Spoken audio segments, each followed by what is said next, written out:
हाँ जी स्टूडेंट्स, आज हमने टॉपिक करना है preparation and properties of alkene. सबसे पहले हमने करना है जो एल्कीन है उसको हम प्रिपेयर कैसे करते हैं। तो सबसे पहला मेथड है फ्रॉम अल्काइल हैलाइड या फिर हेलो एल्कीन्स। ठीक है, अल्काइल हैलाइड क्या होता है, जिसमें हम जो एल्केन है उसकी एक हाइड्रोजन को हैलोजन से क्या करते हैं, रिप्लेस करते हैं। उनको हम क्या बोलते हैं, अल्काइल हैलाइड या फिर हेलो एल्केन। जैसे हमारे पास क्या है, मीथेन है। अगर हम इसकी एक हाइड्रोजन को हैलोजन के साथ क्या कर देते हैं, रिप्लेस कर देते हैं, तो ये हमारे पास क्या बन जाता है, हेलो एल्केन। ठीक है, तो सबसे पहले हम इसको एल्केन से प्रेजेंट करते हैं बाय हीटिंग। जो हमारे पास हेलो एल्केन है उसको हम हीट करते हैं इन the presence of alcoholic potassium hydroxide. Alcoholic का मतलब है जो पोटाशियम हाइड्रोक्साइड है उसको अल्कोहल मीन्स इथेनॉल में क्या किया, डिसॉल्व करके सोल्यूशन बनाया गया है। ठीक है, तो this reaction removes the molecule of halogen acid and therefore called dehydrohalogenation. मतलब इस मॉलिक्यूल से हमें एक मॉलिक्यूल जो हमारे पास है हैलोजन एसिड का क्या होता है, रिमूव होता है। इसलिए इस रिएक्शन का क्या नाम है, डीहाइड्रोहैलोजिनेशन। डी का मतलब रिमूव, हाइड्रो का मतलब हाइड्रोजन, हैलोजिनेशन का मतलब हैलोजन। मतलब इसमें से एक मॉलिक्यूल हाइड्रोजन हैलाइड का क्या होता है, रिमूव होता है। इसलिए हम क्या बोलते हैं, डीहाइड्रोहैलोजिनेशन। जैसे हमारे पास एग्जांपल दिया है RCH2C CH2X। मतलब यहाँ पे हमारे पास हेलो एल्केन है। अगर हम इसको अल्कोहलिक पोटाशियम हाइड्रोक्साइड के साथ हीट करते हैं, इट गिव यू एल्कीन और हाइड्रोजन हैलाइड। ठीक है, जैसे CH3 CH2Cl है तो हमारे पास रहेगा CH3 CH2। एक हमारे पास वाटर का मॉलिक्यूल बनता है और एक हमारे पास क्या बनता है, पोटाशियम क्लोराइड।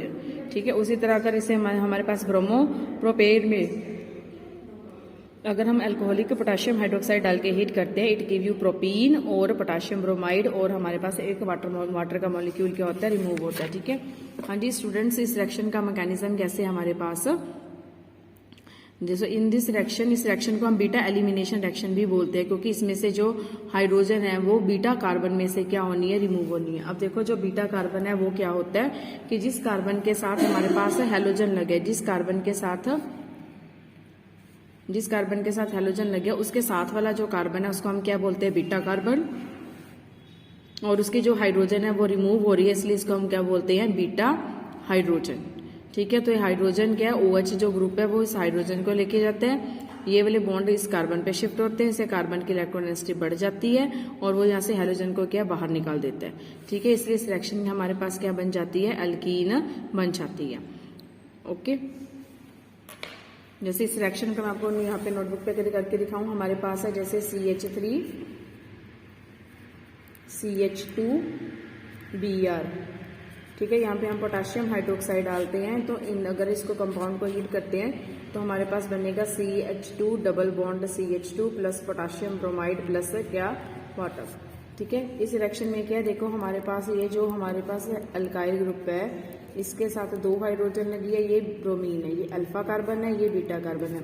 हमारा सबसे पहले जो पोटाशियम हाइड्रोक्साइड का OH ग्रुप है इस हाइड्रोजन को अपनी तरफ अट्रैक्ट करता है। ये अपने इलेक्ट्रॉन क्या देता है, इस रिंग को देता है और यहाँ से जो ब्रोमाइड है वो बाहर निकल जाता है। तो हमारे पास बच जाता है CH2 double bond CH2 plus potassium. यहाँ पे हमारे पास वाटर बाहर निकलता है, साथ में निकलता है पोटाशियम ब्रोमाइड। ठीक है, तो इस तरह हम इस रिएक्शन को कैरी आउट करते हैं। ओके, नेक्स्ट हमारे पास मेथड है फ्रॉम अल्काइंस। अल्काइन से हम भी क्या कर सकते हैं, एल्कीन बना सकते हैं इन the presence of palladium charcoal. ठीक है, उसे हम पार्शियली डीएक्टिवेट करते हैं बाय पॉइजन लाइक सल्फर और कंपाउंड जैसे क्यूनिलीन डालते हैं या फिर सल्फर डालते हैं। जो पार्शियली डीएक्टिवेटेड पैलेडियम है उसको हम क्या बोलते हैं, लिंडलार कैटालिस्ट। जो अल्काइंस है वो एल्कीन में रिड्यूस हो जाती हैं with sodium in liquid ammonia. इसे हम क्या बोलते हैं, बिर्च रिडक्शन। मतलब अगर हम पैलेडियम पाते हैं इन the presence of palladium charcoal, ठीक है, और हाइड्रोजन गैस इसमें ऐड करते हैं तो ये हमारे पास एल्कीन में कन्वर्ट हो जाती है। अगर हम इस रिएक्शन में सोडियम डालते हैं इन the presence of liquid ammonia तो उसे हम क्या बोलते हैं, बिर्च रिडक्शन। तो अल्काइन है वो किस में कन्वर्ट हो जाता है, एल्कीन में क्या हो जाती है, कन्वर्ट हो जाती है। ठीक है, नेक्स्ट हमारे पास मेथड है फ्रॉम अल्कोहल। अल्कोहल से भी हम एल्कीन को क्या कर सकते हैं, प्रिपेयर कर सकते हैं बाय हीटिंग। जो हमारे पास अल्कोहल है in the presence of sulphuric acid या फिर phosphoric acid at 443 kelvin temperature. तो हमारा जो अल्कोहल है वो एल्कीन में कन्वर्ट हो जाता है। इसे हम बोलते हैं dehydration of alcohol. Dehydration, D का मतलब रिमूवल, हाइड्रेशन का मतलब वाटर मॉलिक्यूल, मतलब अल्कोहल में से वाटर मॉलिक्यूल को क्या करना है, रिमूव करना है। इससे हमारे पास क्या हो जाता है, एल्कीन प्रोड्यूस हो जाती है। ठीक है, this is also the example of beta elimination reaction because OH group takes out जो hydrogen from the beta carbon.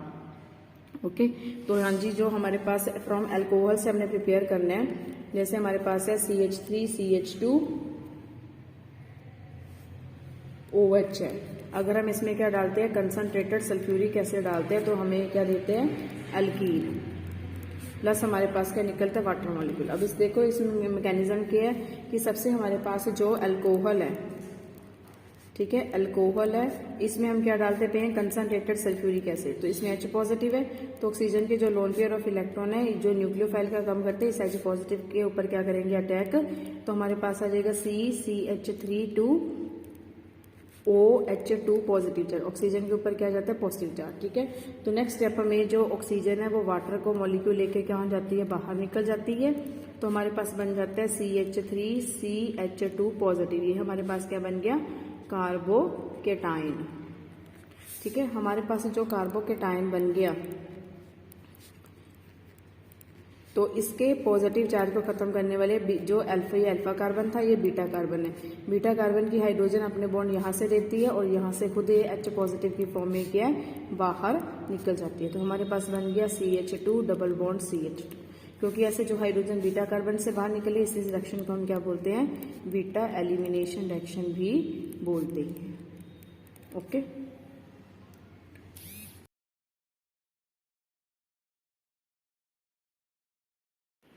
हाँ जी स्टूडेंट्स, अब हमने करनी है फिजिकल प्रॉपर्टीज ऑफ एल्कीन। ठीक है, जो पहले प्रॉपर्टी में आ जाता है फिजिकल स्टेट एंड स्मेल। जो फर्स्ट 3 मेंबर्स है, एथीन, प्रोपीन एंड ब्यूटीन, वो क्या गैसेस है।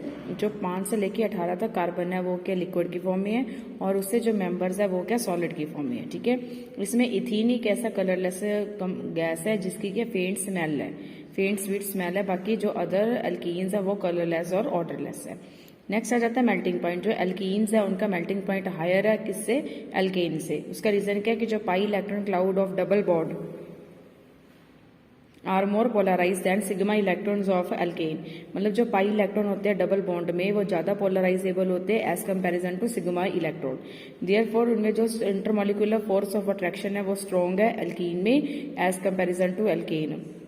देयरफॉर उनको हायर एनर्जी चाहिए मेल्ट होने के लिए, जिसकी वजह से जो एल्कीन है उनका जो मेल्टिंग पॉइंट है वो एल्केन से क्या है, ज्यादा है। ठीक है, पर अगर हम आइसोमेरिक एल्कीन के, जैसे हमारे पास सिस और ट्रांस आइसोमर है, तो जो सिस आइसोमर है उसका मेल्टिंग पॉइंट कम है, जो ट्रांस आइसोमर है उसका मेल्टिंग पॉइंट ज्यादा है। उसका रीजन ये है कि जो ट्रांस स्ट्रक्चर है वो क्या होती है, एक सिमेट्रिकल स्ट्रक्चर बनाती है। सिमेट्रिकल स्ट्रक्चर बनाने से and easily fit into the crystal lattice, और क्रिस्टल लैटिस में अच्छे से फिट हो जाती है नेचुरली। अगर क्रिस्टल लैटिस में अच्छे से फिट होगी तो उसको मेल्ट करने के लिए हमें एनर्जी, ज्यादा एनर्जी क्या करनी होगी, प्रोवाइड करनी होगी, जिसकी वजह से जो हमारे ट्रांस एल्कीन है उसका जो मेल्टिंग पॉइंट है वो क्या हाई है। ठीक है, उसके बाद आ जाता है बॉइलिंग पॉइंट। जो हमारे पास बॉइलिंग पॉइंट ऑफ एल्कीन है वो जैसे जैसे उनका एटॉमिक नंबर इंक्रीज हो जाता है उनका मेल्टिंग पॉइंट, बॉइलिंग पॉइंट भी इंक्रीज होता जाता है। इसका रीजन है कि जो हर CH2 ग्रुप ऐड हो रहा है वो उसको क्या बना रहा है, मोर ज्यादा पोलराइजेबल बना रहा है, जिससे उसका जो बॉइलिंग पॉइंट है वो क्या हो रहा है, इंक्रीज हो रहा है। ठीक है, उसके बाद आ जाता है जो डाइपोल मूवमेंट है, एल्कीन्स के वीकली पोलर है, जो पाई इलेक्ट्रॉन क्लाउड और डबल बॉन्ड है इजिली पोलराइजेबल, जिसका डाइपोल मूवमेंट है उनका एल्कीन का हाई होता है, किससे, एल्केन से। जो अब हमारे पास जाता है सिस आइसोमेरिक एल्कीन है, जो सिस और ट्रांस, इसमें जो ट्रांस एल्कीन है उनका डाइपोल मूवमेंट या तो 0 होता है या थोड़ा सा होता है एज कंपैरिजन टू सिस। क्योंकि इसमें क्या है कि जो हमारे पास ग्रुप है वो they are opposite in opposite direction and they cancel the effect of each other. Opposite direction में होने की वजह से एक दूसरे के इफेक्ट को क्या कर देते हैं, कैंसिल कर देते हैं, जिसकी वजह से उनका डाइपोल मूवमेंट क्या है, 0। पर जो सिस में होते हैं दोनों ग्रुप क्या सेम साइड में है, जिसकी वजह से वो क्या ज्यादा पोलर है और डाइपोल मूवमेंट क्या करते हैं, शो करते हैं। ठीक है। उसके बाद आ जाता है हमारे पास सॉल्युबिलिटी। जो एल्कीन्स है वो क्या है, लाइटर देन वाटर है और they are insoluble in water, क्योंकि कार्बन कार्बन डबल बॉन्ड होता है। और ये किसमें ज्यादा सोल्यूबल है, ऑर्गेनिक सॉल्वेंट, जैसे हमारे पास अल्कोहल है, बेंजीन है, ईथर है, कार्बन टेट्राक्लोराइड है। तो ऐसे ऑर्गेनिक सॉल्वेंट में जो एल्कीन्स है वो ज्यादा क्या हो जाती है, सोल्यूबल होती है।